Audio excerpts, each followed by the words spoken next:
Welcome to the channel. Today we are going to be going through the process of expanding the storage allocation of your VirtualBox, a virtual machine that you created for your Home Assistant. I'm making this video as I originally allocated 32 gigabytes to my Home Assistant instance, but due to a number of connected devices, integrations, automations, and the amount of time the instance has been running, I'm now approaching 90% of usage. In this video, I'll show you the basic steps for reducing your storage requirements, then we'll show you how to prevent your Home Assistant bloating, and follow up by showing you how to expand your space allocation for your virtual machine in VirtualBox. So let's crunch those space requirements and expand that allocation. First, we need to know how much space we have used of the allocated 32 gigabytes. Navigate to Settings, System, Storage. The disk metric shows you the percentage usage of the allocation. Now this is a test environment, hence the low utilization, but I'd recommend not taking this above 80% to allow you time to reduce the usage or expand your allocated space. Now like me, you probably created your virtual machine with 32 gigabytes, and for most installations this should suffice. However, Home Assistant can bloat out if not kept in check. Home Assistant have a dedicated page to cleaning up, links in the description. One of the biggest culprits for excessive space utilization is backups. Now, backups are an important part of Home Assistant to reduce the risk of losing your configuration. However, you should watch my video on the 3-2-1 backup strategy. That is to say that you should have 3 backups on 2 different media and at least have one of them in a different location. Links in the pop-up above. So we should reduce the number of backups that are stored in Home Assistant to a single latest backup, as the historic backups should be kept in the cloud, in this case Google Drive. Navigate to Settings, System, Backups. Now I would suggest that you keep one backup on the device for risk mitigation purposes. Now if you have more than one backup, select the oldest backup by using the selection box. You can select multiple at one time. Press the Delete Selected Backups in the top right hand corner and confirm with delete. Now let's reconfirm our configuration for our Google backup settings so that we've configured it for the backup 3-2-1 strategy video. For this, I'll assume that you have implemented the Google Drive backup. The Google Drive backup will be shown in the left-hand menu as backup. Now press settings. In this example, I have 1 backup stored on my Home Assistant instance and 5 backups stored on my Google Drive. Just make sure that you have the available space on your Google Drive to be able to accommodate a full backup. Our next area for space reduction are the system log files. Now the easiest way to view these are through a file editor that allows you to see the file and folder structure.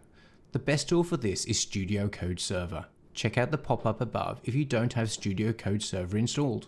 The Home Assistant logs can grow excessively, and you can delete redundant log files or corrupted log files. Navigate to Studio Code Server in the left-hand menu. You should see a file called homeassistant.log. This is normal. However, you might see files for homeassistant.log1 or above. These files might contain important activities that have occurred. Please check these copies for such activities. And if you have concerns about deleting these, then copy to another machine, either by using SSH or download the file so you have a copy and that you can now delete. To download, simply right-click the file and select Download, and save to a machine. Validate that the file has downloaded. Now you can delete the file. Right-click the file and select Permanent Delete, and followed up by Delete. Next we need to check our media files. Now this will be very specific for your Home Assistant instance, but in general what we are looking for are media files or camera recordings that have been configured to record to the Home Assistant instance that we do not want anymore. Navigate to Studio Code Server in the left-hand menu. Expand out the www folder and review the images and MP3 folders for media that you do not require and delete. Alternatively, you can use Samba to manage your files as advised by Home Assistant. I'd recommend that you check your integrations to see what you are writing to your media folder and make sure that you are only recording what you need and that you have the space to accommodate it. Our final suggestion is to check through your add-ons. We all have a habit of installing every add-on we see, but how many of these do we actually use? Navigate to Settings, Add-ons. Review these and delete unused add-ons. Now that you have deleted all your redundant files, removed redundant add-ons, and reconfigured your configurations to minimize your space utilization, we can progress to expanding your VirtualBox VM storage. Now, before we do this, a word of caution. I'm performing this process on a production environment and my Home Assistant has been working perfectly for weeks, but I strongly suggest you making a full backup and have it available to restore to if needed. First, we'll need to shut down Home Assistant. Open Home Assistant and navigate to the Developer Tools. Check your configuration and make sure the configuration will not prevent Home Assistant from restarting. Press Restart. Open up the Advanced options. Select Shutdown System and confirm with Shutdown. Now be patient while Home Assistant shuts down completely. To check if Home Assistant has stopped, open VM VirtualBox Manager and wait until you see the VM has powered off. Select the virtual machine for Home Assistant. Right-click the VM. Select Settings. Now select Storage. Underneath the controller SATA, you'll see the virtual disk that ends in .vdi. We can remove this from the VM without damaging or losing the contents. Select the VDI file. Select the path and location of the VDI file in the location information on the right-hand side. Right-click and press Copy. Save this to a notepad as we'll need this later on. Right-click the VDI file and select Remove Attachment. Now that we have disconnected the virtual machine, we can resize it. Open File Explorer. Navigate to your C drive, Program Files, Oracle, VirtualBox. Now hold down Shift and right-click in the space to the right of the folders. Select Open PowerShell here. Copy the resize command from the description and paste it into this window. Now we need to make two changes to this statement. One is for the path of your virtual disk and the second is for the space that you'd like to expand it to. Once you have replaced the folder location and the file name for the virtual machine disk and you've entered in the resize amount, in my case 65536, which is 64 gigabytes, press enter. The resize is really quick. Once completed, type exit and press enter. Now we need to reattach our virtual disk to our virtual machine. Select the controller SATA. Press the plus arrow to the right of the controller SATA to add the virtual disk to the virtual machine.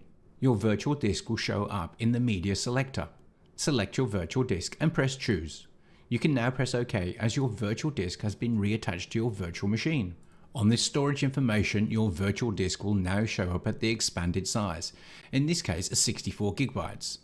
Now, if this was a Windows installation, you'd need to go and merge the volumes, but in Home Assistant, it will handle the expansion of the disk internally. Now let's validate that the expansion has been recorded inside of Home Assistant. Start your VM machine. Open Home Assistant. Navigate to Settings, System, Storage. We previously had 46% utilization. Now we have 19.9%, validating that the expansion has completed successfully. Now I would suggest doing a full test of Home Assistant to validate that this process has worked for you. But once validated, you're done. I don't know about you, but this was a scary process to go through. Please make sure you keep your backup stored away safely, just in case. But I've not had any issues currently with the new instance running on the new larger virtual disk. Hopefully this new space will allow you to grow your Home Assistant integrations and add-ons, but also bring you greater stability. Tracking down space concerns can be tricky at best.